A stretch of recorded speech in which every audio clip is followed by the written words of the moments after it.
요즘 가장 큰 이슈가 되고 있는 전세 사기에 대해 개인적인 생각을 말씀드리려고 합니다. 전세 사기라고 표현을 하는데 조금 더 정확히 말하면 임대인의 재정 악화로 인한 보증금 미반환 사태라고 생각됩니다. 정말 개인적인 생각입니다. 이 표현에 대해 불편하시면 진심으로 사과드리겠습니다.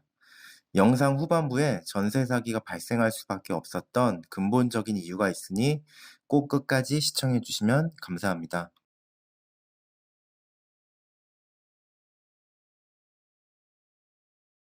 2, 3년 전 한창 전세가 귀하던 시절이 있었습니다.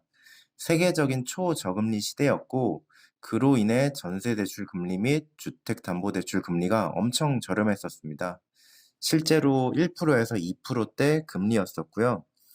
당시 저희 사무실 근처 20평대 아파트 월세가 보증금 1억에 월세 70에서 80만 원 정도 수준이었습니다.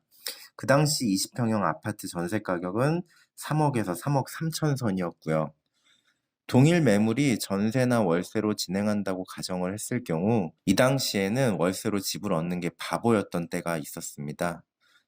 전세자금 대출이 전세 금액의 80%까지 대출을 해줬으니까요. 이거는 물론 지금도 마찬가지입니다. 예를 들어 전세 3억 5천에 80% 대출을 받는다고 가정을 해보면 2억 8천만 원 정도 대출이 가능하고 2억 8천만 원을 이율 2%대로 계산을 해보면 한 달 이자는 47만 원 정도 발생됩니다. 지금도 일부 전세자금 대출 상품 금리는 1.2%대로 초저리 대출을 해주고 있습니다. 1억을 대출받을 경우 한 달 이자가 10만 원이라는 소리죠. 전세자금 대출은 담보대출처럼 원금과 이자를 동시에 상환하는 게 아닌 이자만 납부하고 만기 때 원금을 전액 상환하는 방식입니다. 월세는 70만 원에서 80만 원 정도 부담을 해야 하는데 전세로 입주할 경우에는 47만 원에서 50만 원 정도 아까 말씀드린 것처럼 그 정도만 부담을 하면 되기 때문에 훨씬 부담이 적었습니다. 그래서 다들 전세를 찾으셨고 그로 인해 전세가가 폭등하게 된 주된 원인 중 하나였습니다.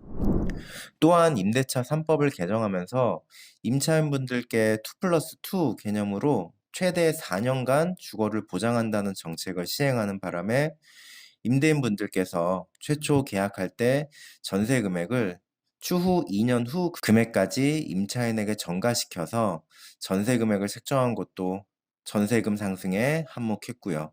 이러한 대출 제도와 초저금리 시대로 인해 전세 수요가 폭등하게 되었고, 그로 인해 전세가도 덩달아 폭등하게 된 주된 원인이었습니다.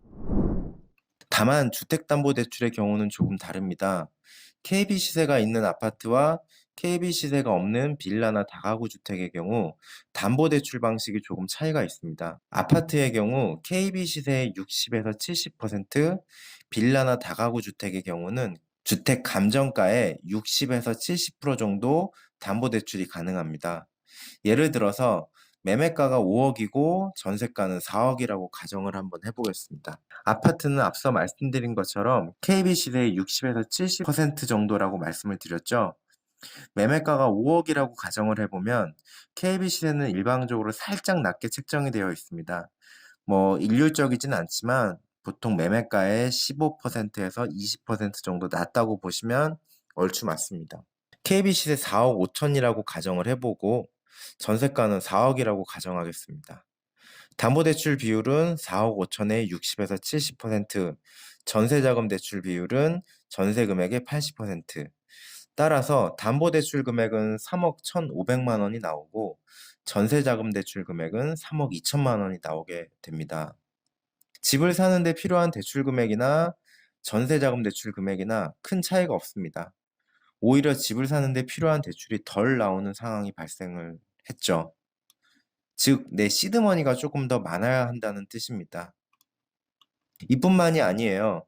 담보대출은 앞서 말씀드린 것처럼 원금과 이자를 동시에 상환해야 하지만 전세자금 대출은 이자만 매달 상환하면 됩니다.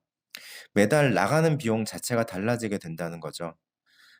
예를 들어 3억 1,500만 원을 30년 납부 원리금 균등 상환 방식으로 그 당시 금리 2% 정도로 상환을 한다고 가정을 해보면 매월 116만 원이라는 원리금 상환 비용이 발생을 하고 3억 2천만 원을 전세자금 대출로 받는다고 가정을 해보고 전세자금 대출 금리 2%로 받게 된다면 매월 53만 원 정도의 이자 비용만 발생을 하게 됩니다.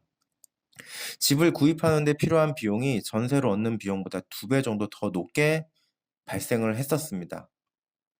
자, 문제는 여기서부터 발생합니다. 전세 수요가 폭등을 하다 보니 전세가도 높아졌고 더불어 매매가보다도 전세가가 높아지는 기이한 현상이 발생되기 시작을 했습니다. 깡통 전세라고 불리죠. 전세가가 상승을 하다 보니 매매가도 덩달아 상승할 수밖에 없었고 매매가가 상승하다 보니 전세가도 동반 상승하게 되는 현상이 계속 반복이 되었었습니다. 이번 전세 사기의 주요 타겟인 신축 빌라에서 가장 많이 문제가 발생할 수밖에 없는 이유가 또 하나 있습니다. 신축 빌라의 경우 일반적인 매매와 달리 실거래가가 등기부에 기재되지 않게 할 수 있습니다. 바로 법무사의 검인 제도를 통해서 작성한 매매계약서는 실거래가를 알 수가 없습니다.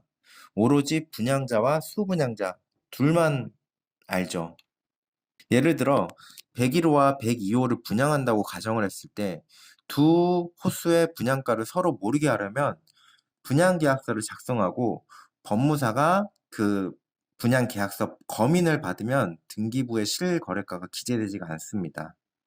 일반적으로 신축 빌라는 분양가를 알려면 매수인의 분양계약서를 봐야지 분양가를 알 수 있습니다. 그런데 이 또한 다운계약서나 업계약서를 작성한다면 임차인은 꼼짝없이 당할 수밖에 없는 구조이고요.